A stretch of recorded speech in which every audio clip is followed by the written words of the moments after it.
This episode is sponsored by Pennant Patchworks. If you're a Texas Tech fan and you have a little bit of swag to you, Pennant Patchworks is a perfect hat for you. They're a Lubbock-based hat and t-shirt company with various styles to choose from, as you can see here. At checkout, we got an exclusive code with Pennant Patchworks. You can use our code DRAFTROOM15 for 15% off your entire order. That's DRAFTROOM15. So go ahead and visit pennantpatchworks.com and grab yourself a hat today. Or t-shirt.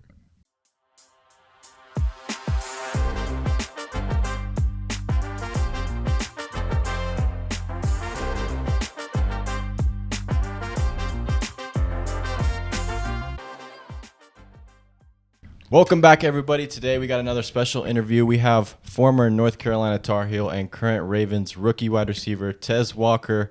Tez, how you doing today? Yeah, I'm good. I'm doing good. How about yourself? We're doing all right. Doing good. Dave, how you doing? I'm doing good, man. I'm excited for this one. We got a good one. So you're from North Carolina. Does that mean that you were a Panthers fan growing up? I was not a Panthers fan growing up. I was a Cam Newton fan growing up because I liked him when he was at Auburn, but I wasn't a Panthers fan. Who were you a fan of? Dallas Cowboy. Uh-oh. Or from Texas? That matches up, man. We heard a little word that you played basketball in high school. Is that true? I did. Mm-hmm. Okay. We also heard that Drake May, he was a little bit of a ball player, so. Yeah, he's one of the better guys we went against, especially because he was a little bit younger. So I played him his freshman year. I was like a junior, but yeah, he was a baller. All right, you can't say yourself, but who on the Ravens team is the best ball player besides yourself? Besides himself, honestly, he probably is better than me. Probably Kyle Hamilton. Ooh. So game to 11, what's the score against you? Game 11, it's pretty even. He'll probably have to deuce it, win by 2. I think it'll be a tie. Okay. I say he win it. He a lot bigger, so he probably use the size. Gotcha. Right. All right, so we'll dive into a little bit of, the whole college process. We know that you went to North Carolina Central out of high school, transferred to Kent State, and then we also know that you had a little bit of hardships with the eligibility-wise for the NCAA. If you can sum that up for us and what it took to finally be able to hit the field again. So you want like at UNC, like what happened there? Yes, sir. Right. So got there. I did. So before I went in the portal, me and my high school coach, he was helping me with all of it. We was looking into like the NCAA stuff, the rules, and how it would work. So the rule was, I think like they were allowing it at the time or whatnot. So I hit the portal confident. All the teams that I was talking to were confident through their compliance and things like that. So hit the portal, choose UNC or whatnot. Like a day or two, I got called in the coach Brown's office. Pat, he was like our football operations guy. They were talking to me. They were saying like they changed the rule or whatnot. So like the waiver, they was like with my situation, it should still be a no-brainer. But the waiver process, like we're gonna have to dive deep into it. So we did that. We got all the things together, all the notes we had. Like everybody was telling us, like with my current situation, like I would be fine. So about a month in, we submitted it in February. We went through spring ball, we went through camp and all that. We don't hear a word from the NCAA. So from February to August, that's 6 months. We don't hear nothing from the NCAA. Right. So we're preparing week 1 versus South Carolina. They finally came the day before. Like I'm thinking I'm finna dress and everything. The day before, they finally got back to us and told us that I was ruled ineligible or whatnot. And we're trying to figure out why. They wouldn't tell us why. They said we ruled ineligible. So after that, honestly, I didn't have no idea what was going on. Like it got our school started doing everything. Got like lawyers got involved. So the school pretty much did everything. I'm in my mind thinking my season over. Like I'm preparing for the next year, whether I declare for the draft or not. So I'm just practicing. I'm on scout team. So the school they were doing everything. Yeah, and so, through that you were kind of forced to have to be a good teammate. So you were on scout teams and stuff like that. So what did you learn through, that side of the game? Really I learned like I'm perfecting my craft, like learning more about the position, more how to get open. You're on scout team. You're like it was just get open out there. So I'm trying new things, trying things I've never done before. Like I've never been a route runner, so this is my first time like experimenting stuff. So I'm learning things like that. I'm getting closer to my teammates, learn about a lot more about guys. Like some are walk-ons that I don't usually talk to. Like I'm talking more to them and things like that. So I learned a lot doing that. And like you said, like I learned a lot, like how to be a better teammate. I was one of the older guys on the team too, so it taught me how to be, a better leader, be a little more vocal. We had a lot of young guys in the room as well, so helping them out when they're out there, things like that. So that's what that taught me. Gotcha. You said that you've never really been a route runner. To you, what do you think you have above other receivers that you kind of pride yourself in other than route running? Definitely winning at the third level. Like I think that's no secret. It's no brainer. That was pretty much my whole college tape. Winning third level and being able to track, the deep ball and stuff like that. I feel like it's very rare in this league nowadays. I feel like I do that better than most receivers. So I take a lot of pride in that. Gotcha. And then coming out of North Carolina, you got invited to the Senior Bowl as well as the Combine. So what were those experiences like? So both weeks they were good experience, being around other guys, like seeing them without the helmet on, like that's such and such. That's, finally getting to see them, talk to them, seeing how their college experiences were and things like that, and hearing all the stories they had. So that stuff was fun. But the Senior Bowl week, it was a good week. You were in front of the scouts, they get to know a little bit about you, seeing how much ball you know and things like that. My week.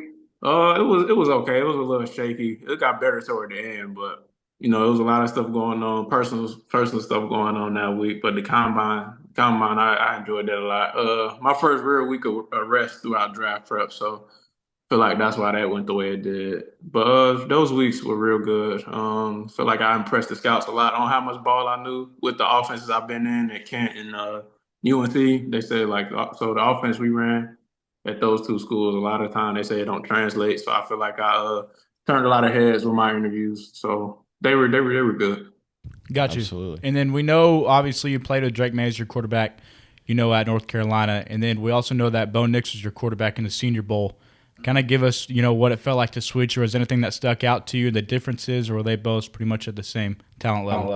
It was kind of similar, but with Bo, he was a lot older than everybody else, so like his experience, you could see it versus him and Michael Penix. Honestly, like his experience, their experiences versus a lot of the other QBs. Like you could tell they seen a lot of ball, went against a lot of things. Like they were telling us like the things that were gonna happen before it happened. So those experiences were good. And then, like I said, like finally, getting to meet those type of guys instead of just watching them on TV and stuff like that. So they were good experience. Honestly, one thing with Bo, what really stuck out was his arm strength. So like watching him at Oregon, I didn't think his arm strength was there at first till we got to the Senior Bowl. He threw me the ball like it impressed me a little bit. So he was real good. Nice.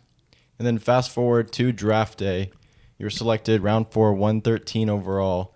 What was your draft day experience like and, the days leading up to it? It was good because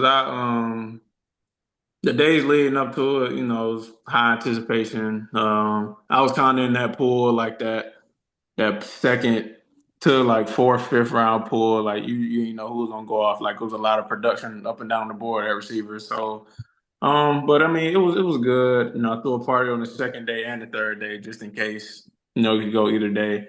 But it was good. I was a little bummed I didn't go the second day because that's all I was hearing. Like I was gonna go no later than like mid third. But after I got drafted and then getting drafted to the Ravens, an established organization, winning organization, and we got the best quarterback in the league. I wasn't too upset anymore. So I knew I was going into a good situation, and I was very happy. My family they were very happy. Everybody was crying and things. So Did you know it was Baltimore when you saw the phone ringing? yeah, it showed up on the screen. Were there any teams that you did not want to go to that you were hoping did not call? That I was hoping did not call. I wouldn't say there was a team that I was hoping didn't call. Like I would have been fine going anywhere. But if I had to pick somebody, it'd probably be Carolina. Just because I'm from there, I grew up there. I wanted to see something different, and yeah, just wanted to go somewhere else. Right. Let's talk about a little bit of your combine results. You performed really well, 4.36 40, 40 and a half vertical, 11 broad jump. You performed well. What did that combine feel like? Was the pressure on all those events, and were did you know in your head, hey, I'm going to perform well in these events, or take us through that process and what that felt like? So, yeah, I say the pressure was on just because of the Senior Bowl. There was a lot of things that came out of that a lot of coaches had questions about. But I kind of knew I was going to test well. I was testing well throughout my pre-draft training. So, but I mean, I knew I was gonna do pretty well. From the tape, everybody said I was a fast guy, so the 40 probably didn't surprise a lot of people. And like everybody kind of knew how a freakish athlete I was. Like you said, played basketball in high school, ran track also. So those numbers didn't surprise me at all. Didn't surprise many people in my camp. So. Gotcha. And this is a great time to get you on because last week you scored your first touchdown on your first catch as an NFL wide receiver. So take us through that moment. What was that like? It was good. I told everybody, after the game, like 2 minutes after I called that pass, I didn't know what was going on. I was trying to go get ready for special teams. I had to go right back out on kickoff, so I couldn't celebrate for long. But it was good, especially turning around, seeing Mark there, Pat. They were how happy they were, Lamar. Everybody was happy for me because they know how hard I've been working all year and things like that, and getting better every week. So those guys being there for me after scoring my first touchdown, that really meant a lot to me. That was probably the most amazing moment I've had in my football career. Yeah, I was about to say, that almost sounds like a dream come true. You dream about it when you're a little kid. You just scored a touchdown, Lamar and Mark. People like you said are coming to celebrate with you. So I bet that was a dream come true, man. Yeah, it was crazy. It was a great feeling. It was a good moment. Where's the ball at? You kept it, right? Yeah, I got it. It's sitting right here on the couch behind me. There you go. Gotcha. So, what does I wanted to ask you this. What's a typical, week look like for the Ravens? Like day to day, what's the schedule like for the week? So it's kind of the same day by day. I just take my day. So I come in the morning, eat breakfast, whatnot. I probably arrive around like 7:30 or 7:45 in between that range. I go get in the tubs, hot tub, cold tub. Then after that, we'll have special teams meeting. We'll have special team meeting, and we just have meetings, team meeting, position meetings, offensive meeting. Then after the meetings, we'll have a walkthrough. After the walkthrough, we get ready for practice. You go eat lunch, then do your pre-practice warm up, whatever you got to do in the training room. Go outside and warm up with the strength staff and things like that. After that, practice for 2 hours. After 2 hours of practice, you have like your post-practice treatment or whatever. Do what you got to do to get your body right. After that, we'll have another special teams meeting just around probably like 4. You have another special team meeting, then you'll have offensive and defensive meetings. Then you can go home. You can stay after, get extra film, which your position coach, assistant, or whatnot. But after that, we're done after that. So that's pretty much it for our day. Do you see the guys like you're talking about, the greatest quarterback in the league right now, Lamar Jackson? Is he staying after film or after practice? Is he watching film? Can you see him putting the time in and stuff like that? Yeah, he's one of the first ones in. Actually, like you get there, you walk out the meeting room. He's in there with our quarterback coach or even our OC, watching film on whether it's the next week's opponent or even the past games. Just seeing, looking for stuff we can carry over and things like that. So he's probably the hardest worker on the team, honestly, in my opinion. Like he's there first, he leaves last. So you can see why he's in those MVP conversations every year. Yeah, I was about to say, well, we can tell he's doing all that. So, were there any rookie duties that you had? Any special traditions that they have? Yeah. So I mean, it's still going now. Obviously, camp. You got to buy all the snacks in the room, make sure the room's filled every day. So I was probably at the store probably like twice a week. Every away game before we get on the plane, they have me go pick up food. This year it's been Popeyes, so I get Popeyes before every away game. Them really the only two that I've had so far. Or it'll be other little stuff like they'll be like, Tez, go grab this. Like before practice, if they want something to eat, they'll be like Tez, can you go grab me this? We can run the store and grab this. And yeah, that's been pretty much it. We haven't done our rookie dinner yet. I'm pretty sure that's coming up at some point, sometime soon. So yeah, that's been that so far. I heard they usually rack up a tab on those rookie dinners. That's what I hear. I don't know. Might have to pull a Jalen Ramsey. I heard about what he did. He said he just told him, spent like 5,000, told him this is what it was gonna be. But I mean, we got some pretty good vets in our room. They ain't been too crazy on me, so hopefully they look out with the rookie done. So we've heard that there's a lot of organizations that do like singing performances and lip syncing stuff. Is there any kind of thing like that y'all had to do? Yeah, we had to do that we did that in the preseason, our last preseason, before our last preseason game against Green Bay. We was in Green Bay. We had a team dinner. They tried to make all the rookies sing. So most of them did. I told them I wasn't singing and everybody got mad. So they kept trying to push me in the middle and I'm like, nah, I'm not singing. So I went all the way. I tried to go hide at the other side of the restaurant. Everybody started putting me on blast. Then I just walked out and went back to the hotel. They started making me mad a little bit, but yeah, I kind of escaped doing that.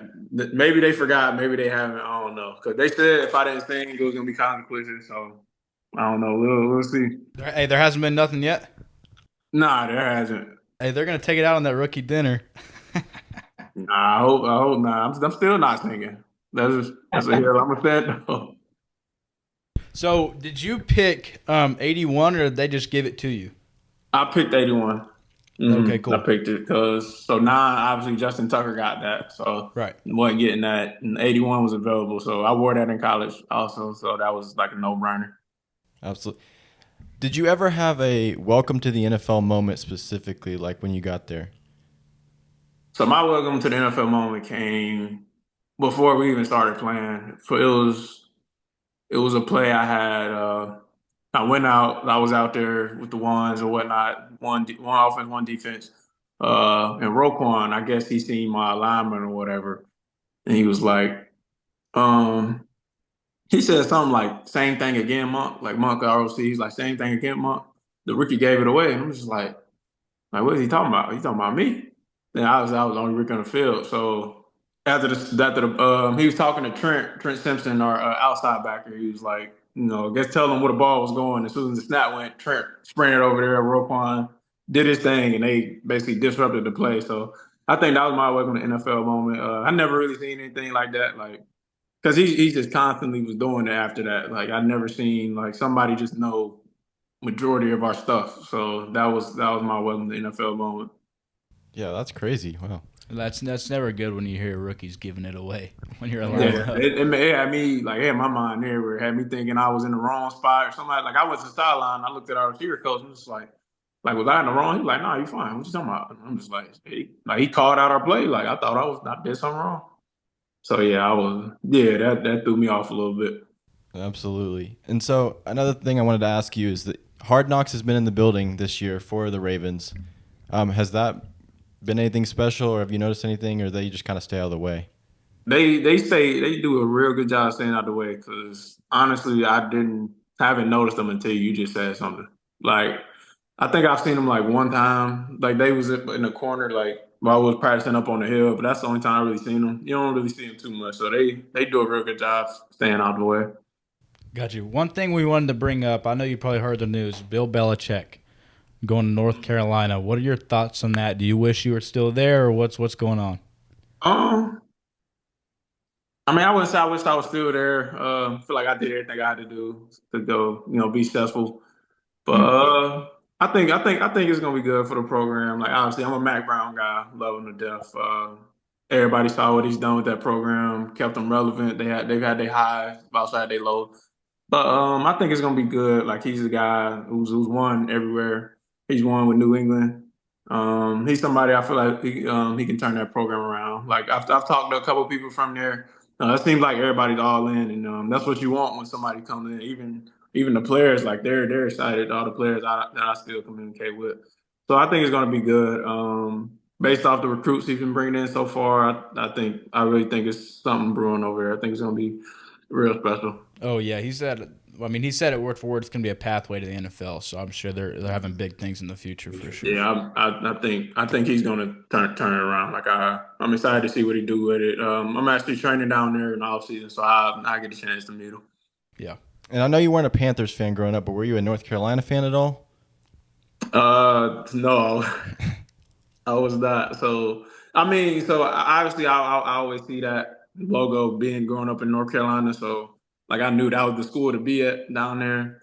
So I say it was a dream to go there. But I grew up football wise. My granddad, he's from Tuscaloosa. Football, I grew up Alabama fan. Um, Basketball. Hopefully nobody from USC is watching it, but if they do, they'll kill me. I grew up a Duke basketball fan. Oh no. Yeah, it's crazy. But yeah, I grew up a Duke basketball fan.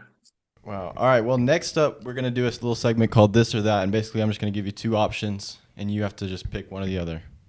Simple as that. All right. That's cool. First up, would you rather, this one we ask everyone, would you rather lose in the Super Bowl by a blowout or lose by a game-losing field goal? Blowout.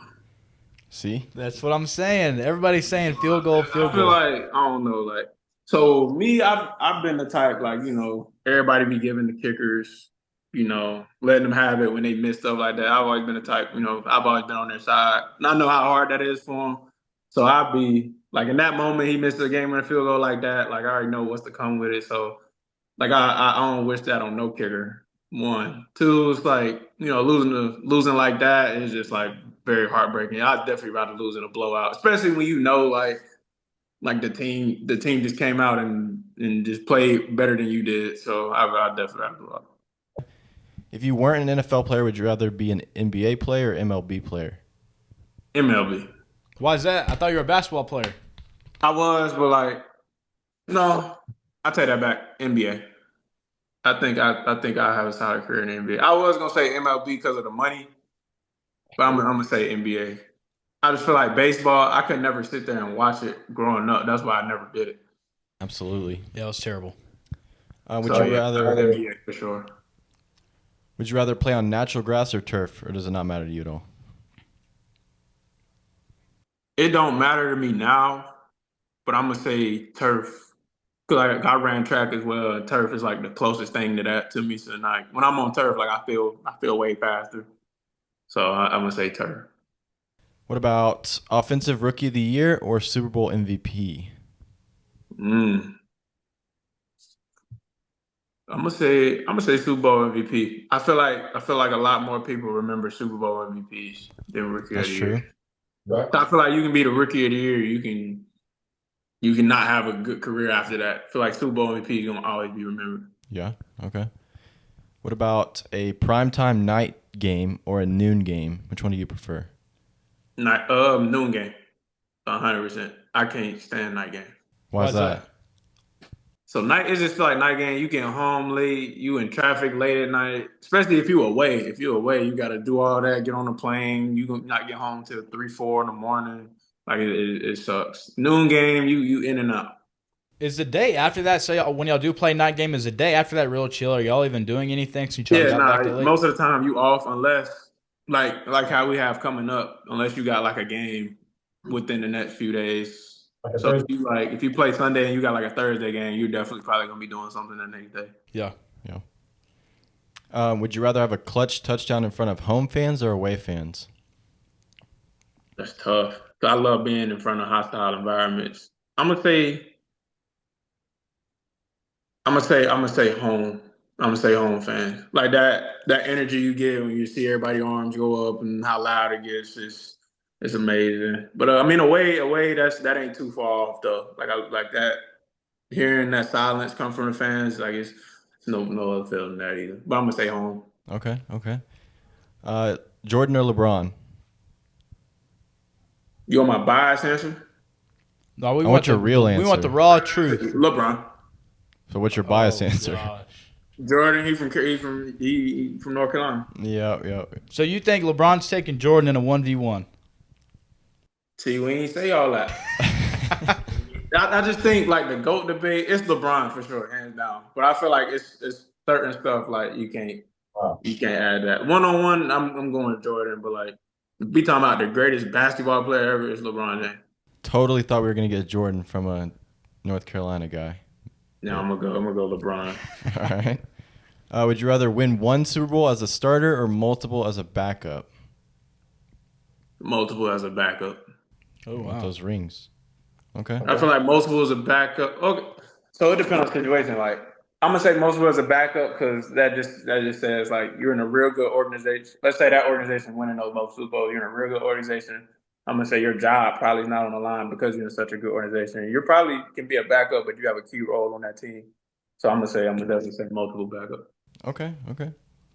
And then last one, what's more frustrating? Your quarterback overthrowing you when you're wide open or not targeting you when you're wide open altogether? Not targeting. I feel like overthrowing it, like you can just come back and talk about it with him. He's probably gonna get it back to you. Not targeting you at all. Just like he probably don't trust you. He probably don't like you, or he just I don't know. Like I definitely rather him target me and miss than not target me at all and I'm getting open. Like that's a feeling you don't want to have as a receiver. You and Drake ever have a little argument, before a game or something, and you can tell that he's not, he doesn't like you that game. He doesn't throw you the ball or anything like that. I wouldn't say before a game. We definitely, butted heads a little bit during the game. But like, I mean, we both like when you're both competitors, like me and him, like it's gonna happen. Yeah. Same situation with a lot of guys throughout the league. But I mean, you're gonna butt heads with your quarterback. But For Right. sure. yeah, we ain't never had nothing like before the game or nothing. Like me and him were pretty tight when I was there. So before the game, it wasn't nothing like that. Got you. Y'all still tired? Y'all still text?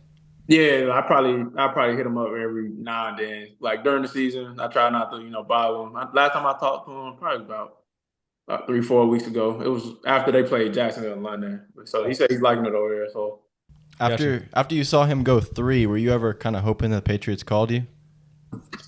I was thinking because when they came down every time they met with him, they met with me also. So when they took him, I was like I wanted to reunite with him. So I was hoping they took me. Yeah, for sure. Well, I know a lot of those answers I did not expect out of you. But this next thing we're going to do, we're going to have you build your perfect wide receiver. All Wait, right? hold on, you said a lot of those answers you didn't expect out of A me. lot of answers I didn't. I expected you to pick the other Like one. like which one? Well, I expected you to pick Jordan as a North Carolina guy. That's why I said you want my bias. That's my bias. The Super Bowl one surprised me. I thought you'd way rather have one Super Bowl as a starter than multiple as a backup. Nah, I'm gonna And take then- multiple. I feel like I feel like one Super Bowl as a starter. Yeah, you submit yourself, but I just feel like you can win a Super Bowl as a starter, get picked up somewhere else, and you can just be way more miserable. Yeah. Yeah, that's true. And then usually when we ask the question, we get the game-losing field goal rather than the blowout. So that one surprised me a little bit. Yeah, not rather losing the blowout for sure. All right, so now we're going to get you to build your perfect wide receiver. So I'm going to give you an attribute, and you pick a receiver currently in the league or previously in the league to take that attribute from. All right, this is better. All right, so first up, we'll just go with size. Who's framed? Anybody current? Anyone current, past or present? Definitely Megatron. 6'5", 235. Yeah. I'm gonna take his size. All right, next up, hands. Whose hands do you want? It's between DeAndre Hopkins. I'm gonna take DeAndre Hopkins. Okay, I like it. I like it. Speed. I feel like there's an easy, common answer here, but speed. We not including myself. You can include yourself. No, I ain't gonna include myself. I feel like it's faster guys out there. Speed. John Ross. I'm gonna go John Ross. Okay. All right. And route running. There's a lot of good ones out there. I'm gonna go Keenan Allen. Keenan Allen. That's okay. nice. I like that. And then last one, give me someone's IQ. IQ. Larry Fitzgerald. There you go. That's pretty good. He's somebody I've watched on the tape. He's done a lot of things where, like high IQ plays that a lot of people don't really notice. That's hard to argue with, yeah. There's your perfect wide receiver. Did you ever emulate your game growing up from any receiver? Yeah, I did. AJ Green. That was somebody I tried to, emulate my game after. Hey, I just want to let you know, Cade called it. We were talking earlier. We were like, who do you think he's going to say for who's going to emulate? Cade said, I feel like he's going to say A.J. Green. So, AJ Green. Like he was like I was like growing up. I was that jump ball type of guy. With the balls in there, I'll go get it, and he was doing it on Sunday. So that was the guy I tried to be like.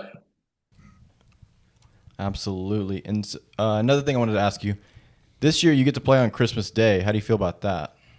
It's a real good feeling. Like Like I'm big on stuff like when I was growing up. So growing up, you seeing those Thanksgiving games and Christmas games, but you only seeing the teams that's good. So when you get in them type of games, you know your team is good. One, but playing those type of games, like I'm like a little kid watching game on Thanksgiving and Christmas, wishing I could be there one day, which I'm there now. So it's a great thing. Probably might tear up a little bit national anthem or something. I don't know, but I'm excited for that. No, or is anyone in the building like not like holiday games and they'd rather spend time with their family, or is everyone excited? Let me see, John. Because I want to say anybody with kids, everybody in there with kids. So like, you got your Kyle Van Noy's, Marlon Humphreys. It's a lot of guys in there with kids. So I'm gonna say all the dudes in there with kids probably would rather spend time with their families. That Gotcha. makes sense. So not last but not least, what is the hardest DB you have ever gone up against? The one that gave you the most trouble, and the one that gave you the hardest matchup. Nate Wiggins. Your own Ooh, teammate. that's a good one. Okay. Nate Wiggins. When we played Clemson last year, like I had a good game. I had like 5, 6 catches for like 70 yards. Nobody's ever had them. I don't think nobody's had that many yards on him in his career. So, but I mean, he was the guy. Like I was stressing that game. Like I didn't stress none of my college games at all until I got to that one. Like I'm turning to coaches, yelling at coaches, like find other ways to get me the ball. Like it was. I was out of character that game. I just say that he was a big reason why. So I'm gonna say him. Yeah. So what is that? What does that feel like? You're lining up against a guy you know is going to cause problems. What does that feel like? Are you worried about how am I going to run my routes? How am I going to get the ball? Are you telling your quarterback to place it somewhere that he's not expecting? What's that whole matchup like? So it's just like so I say I started to pretty much just do anything to get open. Like I'm starting to shove them, do this, that. Like I was basically trying, like I say now, like I'm just trying stuff now like I never usually do, which I feel like he did a good job. But he took me out of my comfort zone. So I'm trying to do new stuff. I'm slipping, not getting open and things like that. So and he was like for his height and size, like he was very twitchy. He was fast. Nope, that's another thing. Like nobody's ever really ran step for step with me like that. So when he was doing that, I was starting to get frustrated and things like that. So I say like that matchup was fun. Like I ain't gonna sit here and say I was just miserable all game, but like it was good. It showed me where I was at.